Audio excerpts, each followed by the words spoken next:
All right, get ready because today we're diving deep into the Mongol Empire. Sounds exciting. But, and here's the twist, we're not focusing on the usual stories of conquest and battles. Okay. You send over some fascinating sources about the Mongol queens, Yeah. and they paint a completely different picture of the empire, one where women wielded incredible power. It's a side of Mongol history that often gets overlooked. It really is. So we've got excerpts from a historical account that focuses specifically on these queens. Interesting. And we'll also be weaving in some traditional Mongol folklore. Oh, I love that blending documented history with those stories that have been passed down for generations. Right, it's like getting a glimpse into the heart of their culture. So buckle up, it's going to be epic. I'm ready. Okay, before we get started, pop quiz time. Did you know that Mongol women held serious political and military power for centuries? I do know a bit about that, but I'm sure you're going to tell me even more. I am. And I'm not talking about just whispering in their husband's ear. We're talking negotiating treaties, leading armies, the whole 9 yards. Wow. It's truly remarkable how much influence they had. Right. And one of the sources we've got actually says, and this is a direct quote, "Never before or since have women exercised so much power over so many people and ruled so much territory for as long as these women did." That's a bold statement. It really is. It makes you rethink everything you thought you knew about the Mongols. It definitely challenges our preconceived notions. For sure. Okay, so to understand how this all came about, we've got to start with the man who built the empire, Genghis Khan. Makes sense. He's the founder. Exactly. But here's the thing that seems a bit counterintuitive. Genghis Khan, the ultimate warrior unifier of the Mongols, he also played a key role in empowering these women. It might seem surprising, but when you delve into the sources, you see how strategic he was. He understood the importance of women in holding his vast empire together. So it wasn't just about brute force. He had a more nuanced approach. Exactly. And there's this famous quote attributed to him where he says, "Let us reward our female offspring." Reward our female offspring. What did that actually look like? Was he showering them with jewels and fancy titles? He was much more cunning than that. Genghis Khan used strategic marriages to solidify his empire. Okay, so he was arranging marriages for his daughters. Yes, but not just any marriages. He married them off to leaders of allied tribes, never to rivals or subordinates. So it was all about forging alliances and strengthening his position. Precisely. It was like installing his daughters as regional governors with real authority. Wow, that's a brilliant strategy. Yeah. Do we have any specific examples of this in action? Absolutely. One that stands out is Beki, one of Genghis Khan's daughters. Okay, tell me about her. Well, he married her to the son of the Ongud leader.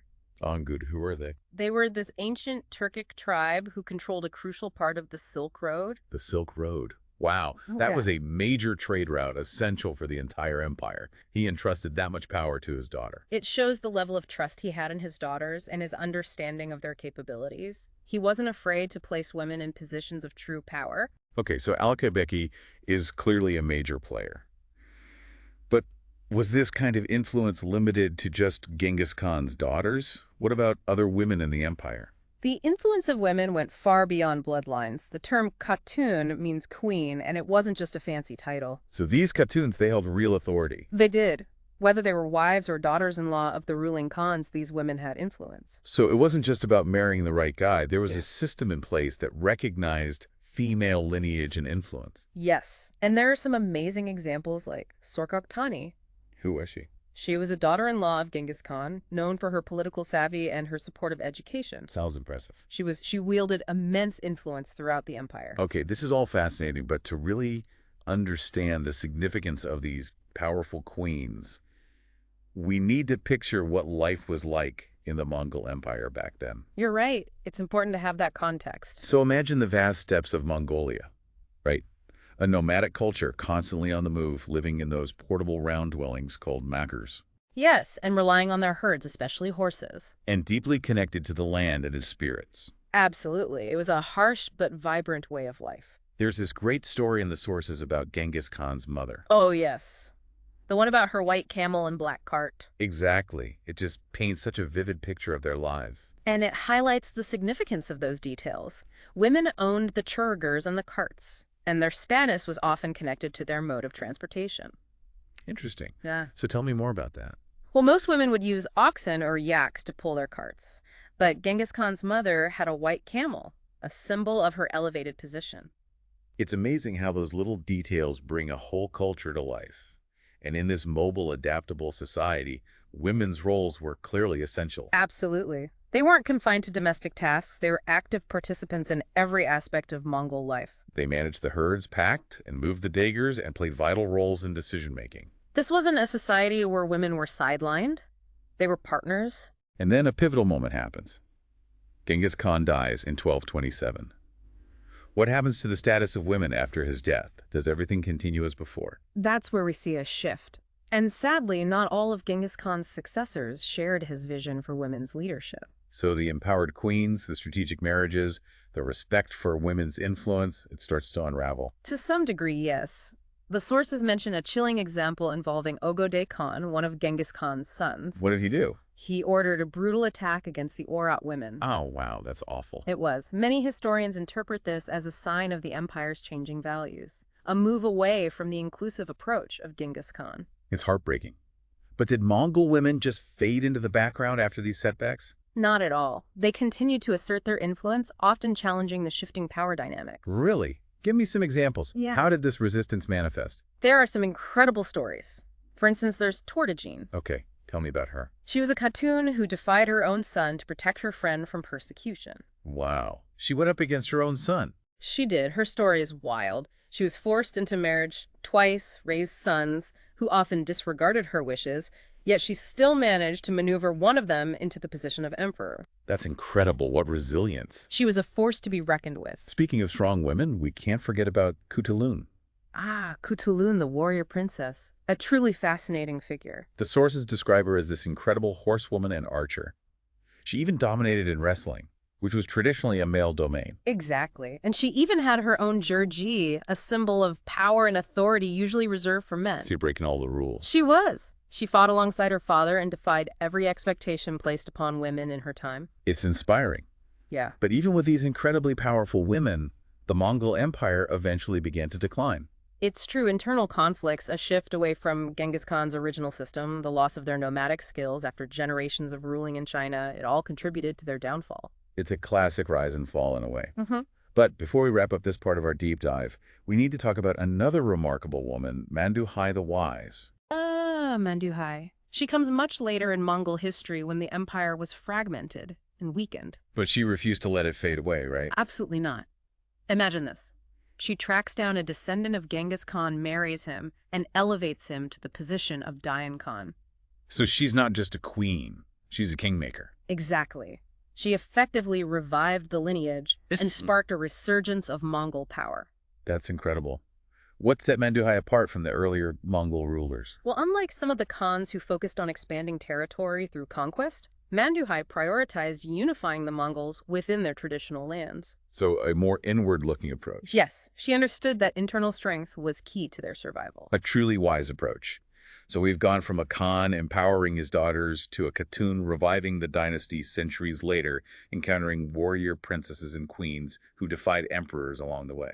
What a journey through Mongol history, right? It is. And what's amazing is that even though historical documentation about these women can be limited, their stories have echoed through the centuries. Absolutely. One of our sources describes how the author first learned about Manduhai through Mongol folklore. So these tales are keeping their memory alive. They are. They highlight how these tales preserve a cultural truth, even when official records are incomplete. It's fascinating how those stories can endure for so long. Mm-hmm. These women faced incredible challenges, yet they left an indelible mark on Mongol history and culture. They certainly did. Their legacies continue to inspire us today. They do. And their stories raise some intriguing questions about their relationships with the men in their lives, the impact of the empire's vastness and diversity, but we'll save those for the next part of our deep dive. Sounds good. I'm looking forward to it. We've been talking about these incredible Mongol queens and how much power they held, but what about their personal lives? Right, their relationships with the men around them. Yeah, husbands, fathers, sons. It must have been complicated. Oh, absolutely. The sources definitely give us a mixed picture. You've got Genghis Khan, who saw his daughters as valuable assets, using strategic marriages to strengthen his power. So for him, it was more about politics than love. Exactly. And while he empowered his daughters in many ways, they were still operating within a patriarchal system. And after Genghis Khan died, things changed. Yes. as we saw with Ogo and how terribly he treated the Oirat women. Right. That was a clear sign that things were shifting. And the sources even suggest there were rivalries and power struggles between the queens Oh, themselves. wow. So not just between men and women, but between the women as well. Exactly. Remember, they were navigating a very complex web of relationships and power dynamics. It makes their achievements even more impressive. It really does. They had to fight for their position and constantly prove themselves. Like Turgeon defying her own son to protect her friend. Incredible courage. Okay, let's talk about the Mongol Empire itself. It was massive, stretching from the Pacific Ocean all the way to Eastern Europe. Huge and incredibly diverse. How did all that diversity impact the lives of the Mongol queens? It's a great question. That diversity presented both challenges and opportunities for them. Can you give us some specific examples of how they handled all these different cultures? Well, think about Alakai Begeki ruling over the Ongud. Okay. The sources say her capital city was incredibly diverse. It had Christian churches, Muslim mosques, Buddhist temples, probably even Confucian and Taoist institutions as well. Wow. A real melting pot. It suggests that the Mongols, at least under Genghis Khan and his immediate successors, were really tolerant of different religions. So they didn't try to force one religion on everyone? No, they allowed various belief systems to exist side by side. Which is very different from a lot of empires throughout history. Yes. And the sources say that this tolerance extended to everyday life as well. Mongols seem to have incorporated elements of different cultures into their own lives.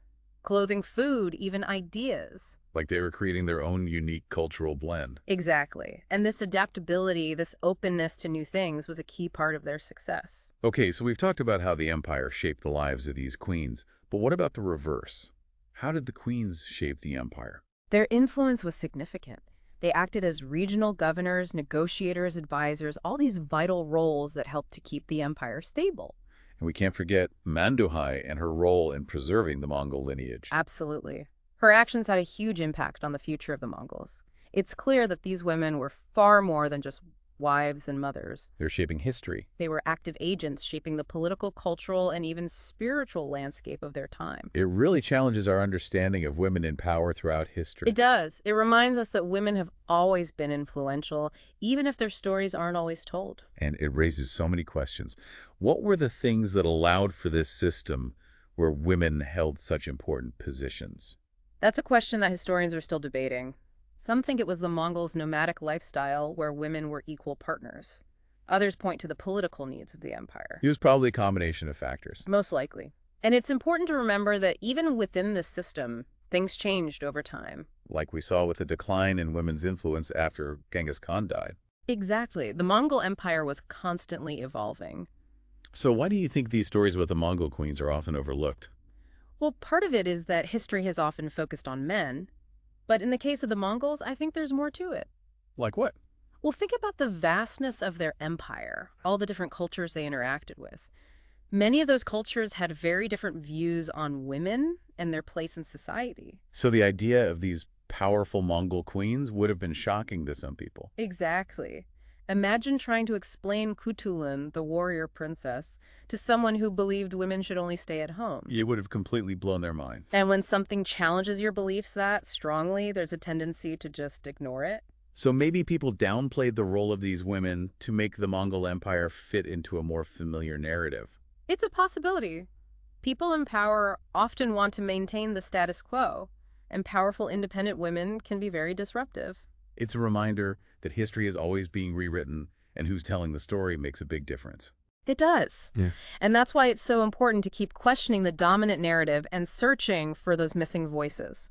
One thing that I find inspiring is that these Mongol queen stories have survived, even with limited historical records. It's amazing, right? They're part of folklore and songs passed down through generations. What do you think is the reason for that? I think it's because we're drawn to stories of resilience and defiance. People who challenge the rules. Yeah, these women were trailblazers, and their stories still resonate with us centuries later. They faced incredible challenges and overcame them. They defied expectations. It's a powerful message that continues to inspire people today. It reminds us that women have always been shaping history, even if they weren't always given credit for it. And the more we learn about these women, the richer our understanding of the past becomes. But speaking of uncovering hidden stories and rewriting history, Yeah. it's like someone went back in time and said, nope, let's just erase these women from history. What do you think happened there? Well, it's probably a few things. We've talked about how history tends to focus on men. Right. The classic history is written by the victors. Exactly. And often those victors were men. But with the Mongols, I think there's even more to it. Okay, I'm listening. Remember how vast their empire was? All the different cultures they came across? As they expanded, they encountered people with very different views on women and their place in society. So the idea of a powerful Mongol queen leading an army or negotiating a treaty, It would have been shocking to some people. yeah, some might have even seen it as a threat. Exactly. Imagine trying to explain Kutulun to someone who believed women should just stay at home. The warrior princess wrestling men to the ground. Right. It would have completely challenged their worldview. And when something challenges your beliefs that strongly, sometimes it's easier to just ignore it. Exactly. It's like, nope, can't compute. So maybe downplaying the role of these women made the Mongol Empire easier to understand. It fit into a more familiar narrative. It's possible people in power often want to keep things the way they are, and powerful independent women can be very disruptive. It's a good reminder that history is always being interpreted, and whose story gets told and how it gets told really matters. Absolutely. And that's why it's so important to keep digging, keep searching for those missing voices. You know, it's really inspiring how these Mongol queen stories have survived even with limited historical records. It's pretty incredible. They live on in folklore, in songs passed down through generations. Why do you think those stories have endured for so long? I think it's because they're stories about resilience and defiance, Yeah. about people who challenge the rules. These women were trailblazers, they broke the mold, and their stories still speak to us today. They faced incredible obstacles and overcame them. They defied expectations. It's a powerful message. It is. It reminds us that women have always been shaping history, whether or not their names made it into the books. And the more we learn about them, the more complete our understanding of the past becomes. We set out to learn about Mongol queens, and wow, what a journey. It really has been. From Genghis Khan's daughters to Manduhai the Wise, these women have completely changed how I see the Mongol Empire. Me too. Yeah. And I hope our listeners are feeling the same way. I hope so. It's a fascinating topic with so much more to explore. Absolutely. One last thought for our listeners.